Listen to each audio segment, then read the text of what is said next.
Hey guys, and welcome back to another video. Hope you are okay on that side of the screen. And today here we are with a open rig, open case. It doesn't make sense, open case, but this is a rig to assemble any computer, especially if we want to swap parts really quickly. Now, this is similar to a puzzle. I spent my last 1.5 hours assembling it. It's not that difficult once we understand the mechanics behind it.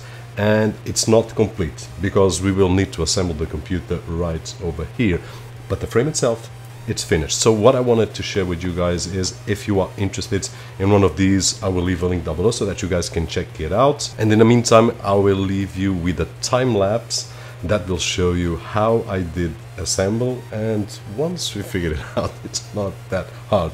The manual or user guide, which is something that I usually don't use, was really helpful because there are a lot of pieces and parts, but once we start working with it, everything makes sense, as you will be about to see. And if the video was helpful, because I'm going to say bye-bye right now, don't forget to leave a thumbs up right over there, which is really appreciated on this side of the screen. My name is Roberto, and as always, I'll see you guys on the next one.